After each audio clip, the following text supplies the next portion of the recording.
Que Dios los bendiga, queridos amigos, queridos hermanos. Bueno, una vez más estamos por este medio compartiendo la palabra del Señor, las verdades de nuestro Señor Jesucristo a través de las Escrituras. Y en esta oportunidad quisiera compartir un poco la historia de una mujer que tuvo que pasar por ciertas dificultades personales. Sin embargo, el Señor se manifestó a su vida y la acompañó y fue fortaleza para su alma, ¿no? Estamos hablando concretamente del personaje bíblico de Agar, ¿sí? En el libro de Génesis. Y es una historia muy interesante porque del libro de Génesis siempre se predica, se enseña o se focaliza la atención en Sara y en Abraham, o Abraham y su esposa Sara. Y muy pocas veces se presta atención al personaje de Agar, ¿sí? Que era alguien que de alguna manera tuvo que pasar por situaciones angustiantes y a pesar de no ser protagonista de la historia bíblica en sí mismo en cuanto a la línea mesiánica que el Señor trazó a través de los siglos, vamos a ver cómo la Escritura nos demuestra de que para el Señor no hay acepción de personas, ¿sí? La palabra de Dios dice que Dios no hace acepción de personas y esta verdad o esta frase lo repite una y otra vez a lo largo de la Escritura en por lo menos 10 versículos diferentes a través de toda la Biblia. Entonces vamos a ver primeramente un pasaje de la Escritura en el libro de Génesis, capítulo 16. Aquellos que tienen Biblia en su casa o donde estén mirando este mensaje pueden seguirme. Quisiera leer 2 pasajes en esta oportunidad, pero primero vamos a leer en Génesis capítulo 16 y a comentar algunas cosas y después vamos a pasar a Génesis capítulo 21. Mire lo que dice la palabra en Génesis 16. Voy a estar leyendo del versículo 6 al 14 inclusive. Así dice la palabra del Señor. Y respondió Abraham a Sarai: He aquí tu sierva está en tu mano, haz con ella lo que bien te parezca. Y como Sarai la afligía, ella huyó de su presencia. Y la halló el ángel de Jehová junto a una fuente de agua en el desierto, junto a la fuente que está en el camino de Sur. Y le dijo: Agar, sierva de Sarai, ¿de dónde vienes tú y a dónde vas? Y ella respondió: Huyo de delante de Sarai mi señora. Y le dijo el ángel de Jehová: Vuélvete a tu señora y ponte sumisa bajo su mano. Le dijo también el ángel de Jehová: Multiplicaré tanto tu descendencia que no podrá ser contada a causa de la multitud. Además, le dijo el ángel de Jehová: He aquí que has concebido y darás a luz un hijo, y llamarás su nombre Ismael, porque Jehová ha oído tu aflicción. Y él será hombre fiero, su mano será contra todos y la mano de todos contra él, y delante de todos sus hermanos habitará. Entonces llamó el nombre de Jehová, que con ella hablaba: Tú eres Dios que ve, porque dijo: ¿No he visto también aquí al que me ve? Por lo cual llamó al pozo, pozo del viviente que me ve. He aquí está entre Cades y Bered. Amén. Qué tremendo, ¿no? A veces la vida de una persona puede estar expuesta a situaciones realmente angustiantes, ¿sí? Tal vez a usted o tal vez a mí mismo nos pudo haber pasado de tener que enfrentar la angustia, el conflicto, la sensación de desamparo. Y acá vemos lo que le ocurrió a esta mujer egipcia llamada Agar.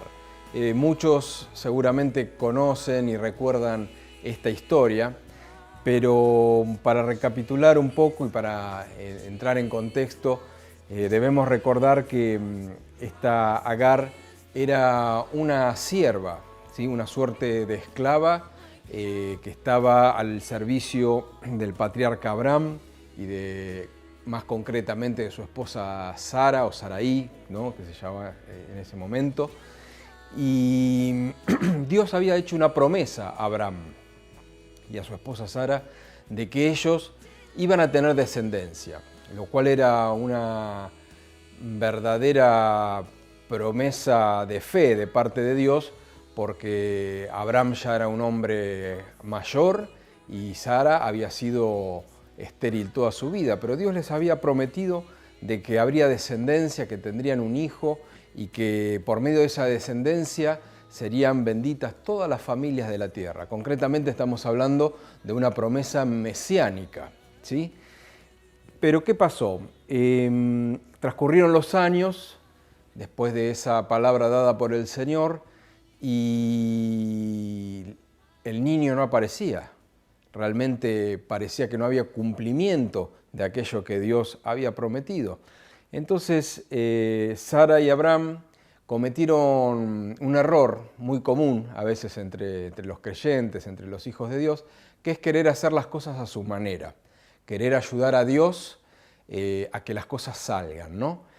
Y bueno, como era costumbre en aquellas épocas y en aquellos territorios, se podía legalmente la esposa de un hombre que tuviera esclavas o siervas entregarla a su marido para que le dé descendencia, si ella misma era estéril o no lo podía hacer por algún motivo, ¿no?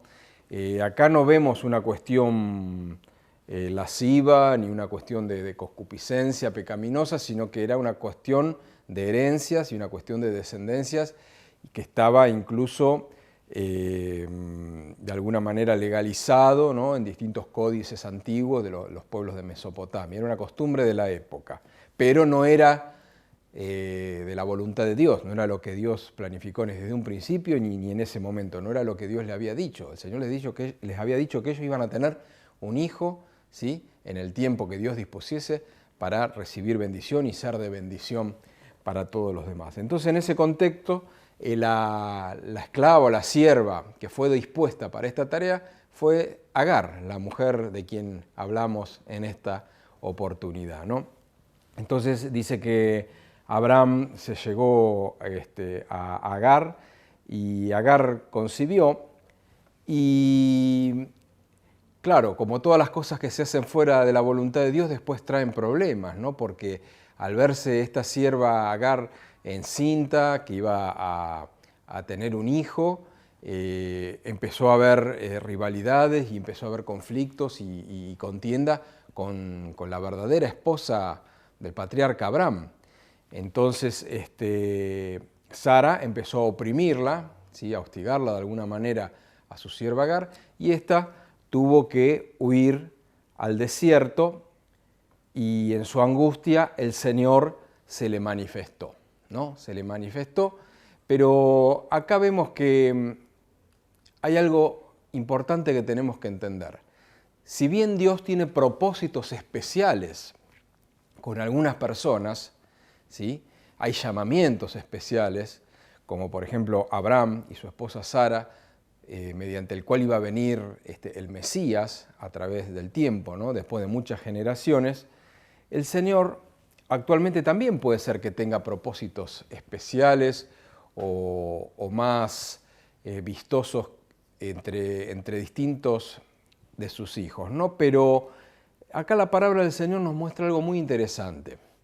Si bien Dios estaba tratando de una manera especial con Abraham y con Sara, y por lo general todas las predicaciones que nosotros escuchamos y los estudios bíblicos que a veces hemos escuchado, siempre se focalizan en el patriarca y en su esposa, pocas veces nos fijamos en lo que sucedió con Agar. Agar de alguna manera fue utilizada, ¿sí?, fue usada de una manera que no era la que Dios había dispuesto, de ninguna manera, ¿no? Realmente esto no eran los propósitos de Dios, pero como estaba bajo autoridad, tuvo que someterse a una situación que le trajo problemas y que después tuvo que verse en una situación difícil en medio del desierto por causa de lo que habían hecho sus amos, sus patrones, ¿no? Pero vemos que a pesar de que Dios tenía a sus elegidos y sus propósitos, Agar no escapó a los ojos de Dios. No es que Agar era una persona de segunda categoría, una persona delante de Dios que no importaba o que no valía. No, no, no. Cuando Agar estaba en el desierto, dice que el Señor se le apareció, se le manifestó y habló con ella. ¿Se da cuenta? Entonces lo que tenemos que entender, hermanos y amigos, es que Dios no hace acepción de personas, que para Dios no hay nadie que valga menos que otros, porque en realidad el Señor ama, porque Él es amor, Dios es amor, y ama incondicionalmente a todo ser humano, independientemente de los propósitos o llamamientos que tenga particularmente con cada uno. ¿Se da cuenta?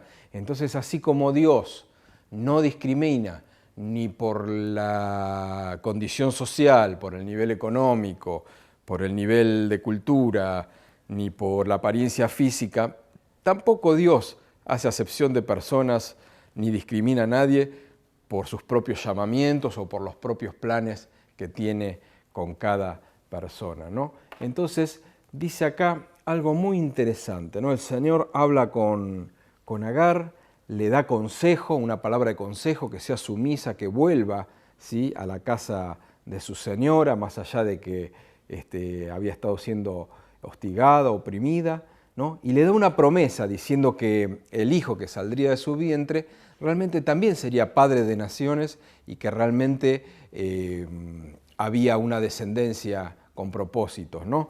Pero me quisiera detener en los versículos 13 y 14, ¿no? Dice que entonces llamó el nombre de Jehová que con ella hablaba. Tú eres Dios que ve, porque dijo, no he visto también aquí al que me ve, por lo cual llamó al pozo, pozo del viviente que me ve, ¿no?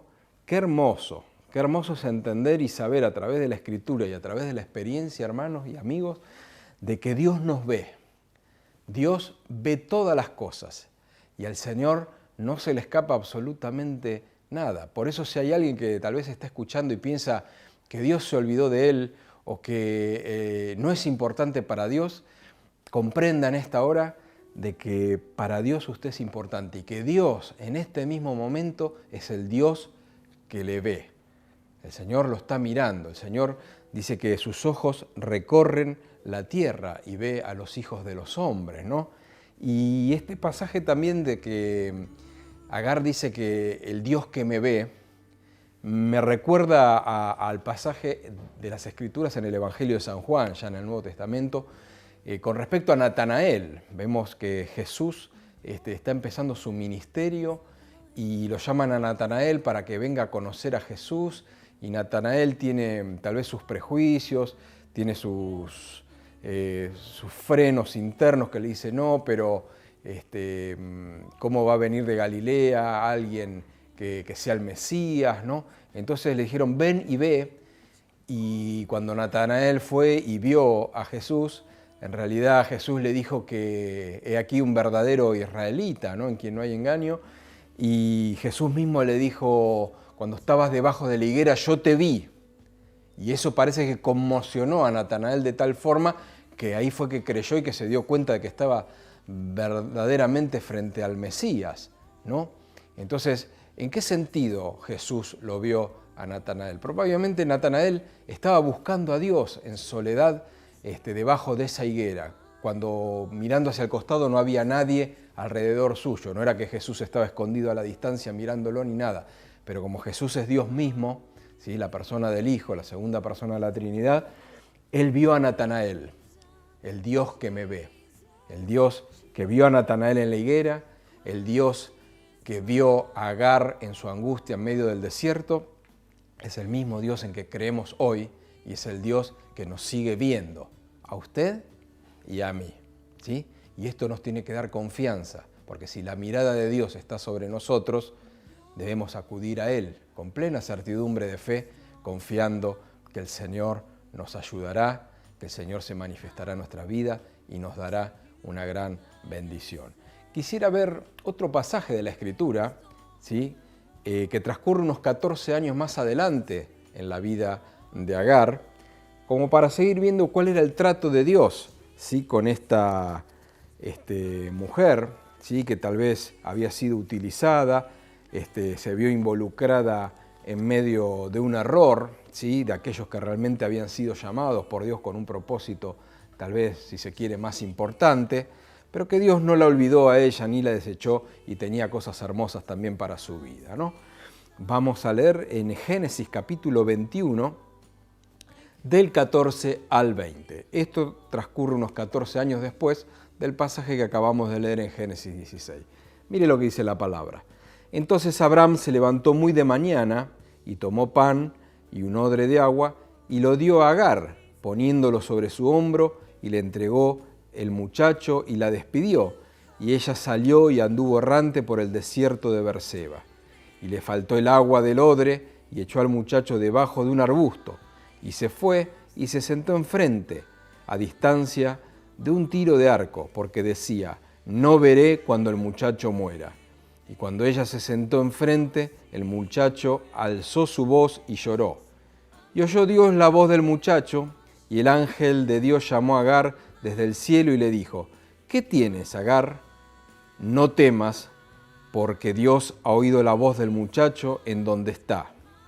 Levántate, alza al muchacho y sosténlo con tu mano, porque yo haré de él una gran nación. Entonces Dios le abrió los ojos y vio una fuente de agua, y fue y llenó el odre de agua y dio de beber al muchacho. Y Dios estaba con el muchacho, y creció y habitó en el desierto, y fue tirador de arco. Amén.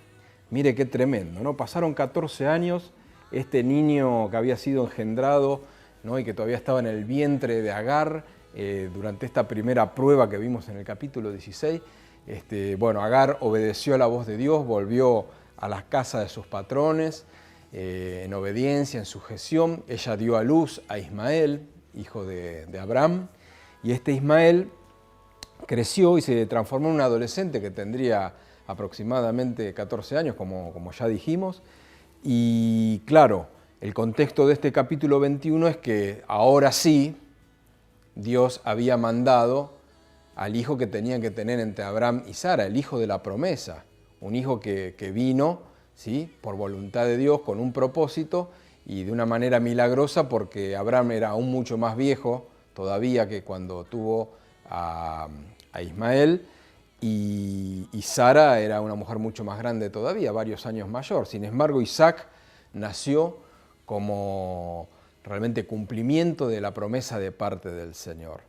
Y claro, como Ismael estaba en medio, empezó a haber nuevamente fricciones, rivalidades y problemas familiares, ¿sí?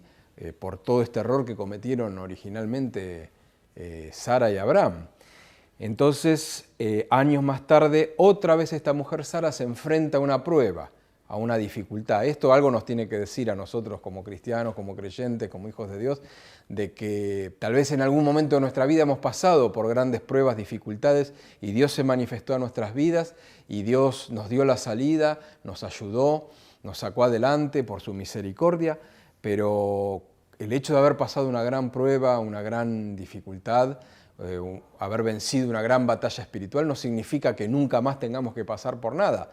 Tal vez pase un buen tiempo, pasen varios años y el Señor permita otras pruebas, otras situaciones en nuestras vidas, ¿no? Y esto fue lo que le pasó a esta mujer egipcia, ¿no? Entonces, ya con un hijo adolescente y habiendo una gran rispidez entre ambas mujeres y burlas entre los hijos y toda una situación que dice en los versículos anteriores,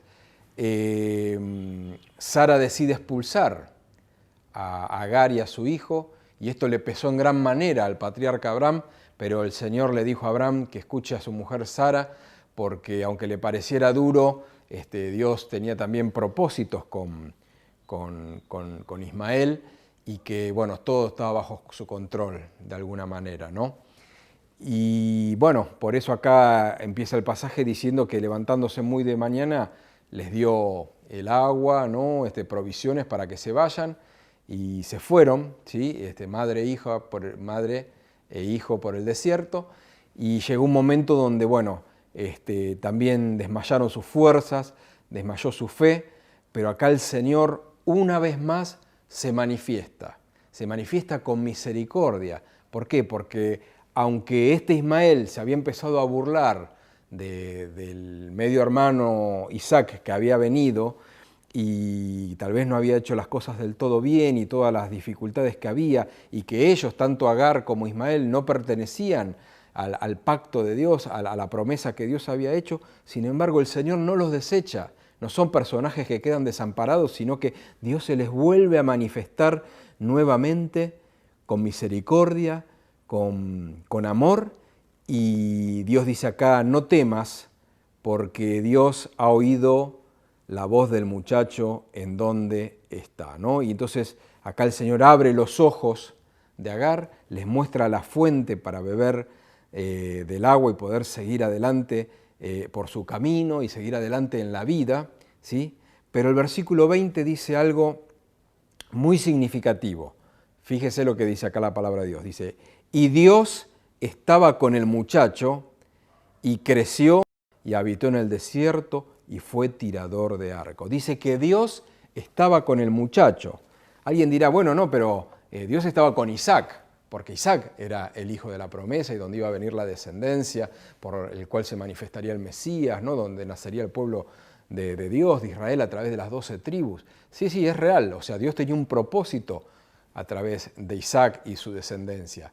Pero dice que acá Dios estaba con Ismael también en el desierto. Dice que crecía y se transformó en un hombre tirador de arco. O sea, significa que como hombre se desarrolló, se fortaleció, que realmente tuvo su lugar en la vida y que realmente Dios estaba con él. ¿Por qué? Porque el Señor no desecha a nadie. Entonces, que podamos comprender a través de la palabra del Señor de que nadie se tiene que sentir insignificante. Nadie tiene por qué sentirse que quedó fuera de los planos de Dios, o que tal vez haya otros que sean más dignos de estar cerca de la presencia del Señor. Acá la palabra de Dios dice que el Señor siguió estando con el muchacho en el desierto y bendiciéndolo, cumpliendo otros planes, otros propósitos, ¿sí? Porque Dios tiene un trato personal con cada hijo suyo, ¿no? Y esto me recuerda ese episodio, ¿no? Ya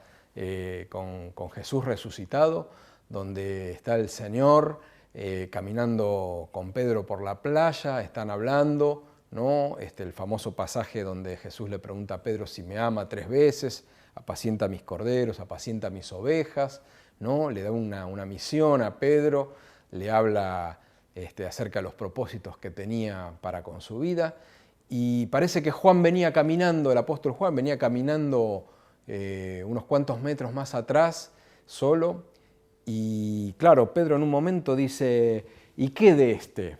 ¿No? ¿Y qué de este? Y bueno, a mí todo esto, pero ¿y a Juan qué? ¿No? ¿Qué va a pasar con Juan? ¿No? Entonces Jesús le contesta: ¿y qué a ti? Sígueme tú. ¿No? Qué maravilla, porque Jesús estaba hablando con Pedro y tenía un plan con Pedro, pero también tenía un plan con Juan, que lo hablaría y se lo revelaría a Juan, porque el Señor tiene una relación íntima y personal con cada uno de nosotros. Por eso nosotros no debemos mirar jamás qué es lo que hace el otro o deja de hacer el otro, porque el Señor tiene ese trato íntimo, quiere tener esa comunión íntima con cada uno de nosotros y que nosotros descubramos sus planes y que los llevemos a cabo en obediencia y en plena confianza y certidumbre de fe que Él tiene propósitos con nosotros y que lo que Dios disponga para nosotros va a ser lo mejor para nuestra vida, en sus tiempos, a su manera, según su voluntad, ¿sí? Y cuando hablamos de propósito, como me gusta decir a mí, no estamos hablando de cosas extraordinarias desde una perspectiva carnal o mundana, pero sí propósitos de Dios, que son excelentes, que son santos, que son realmente maravillosos. Por eso el Señor es un Dios de misericordia, ¿no? Jesús dice en un determinado momento: el que a mí viene no le echo fuera.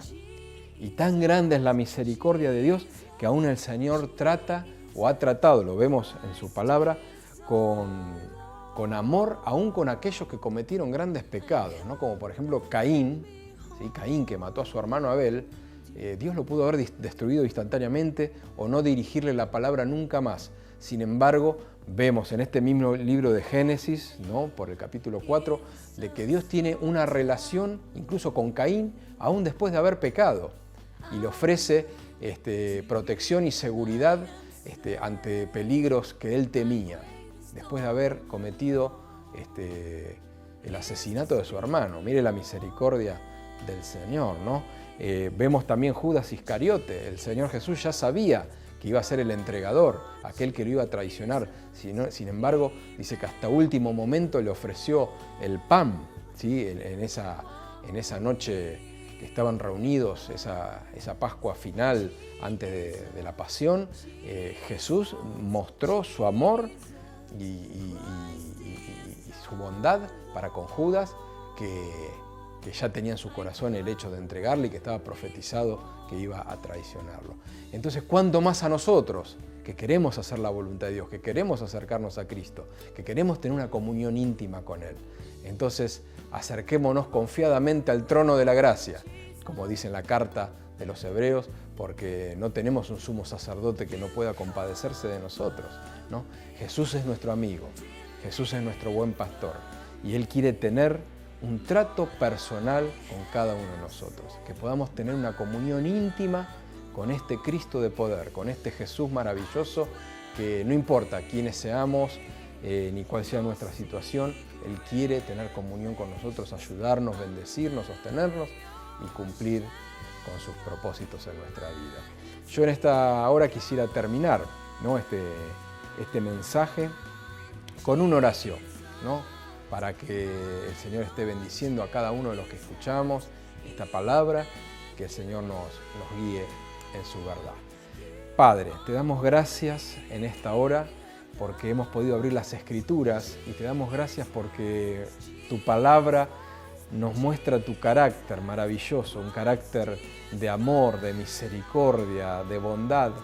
Y entendemos, Señor, a través de la Escritura que tú no menosprecias a nadie, que tú no dejas afuera a ninguno y que para ti todos son importantes, más allá de los propósitos y de los planes diferentes que tienes con cada uno, Señor.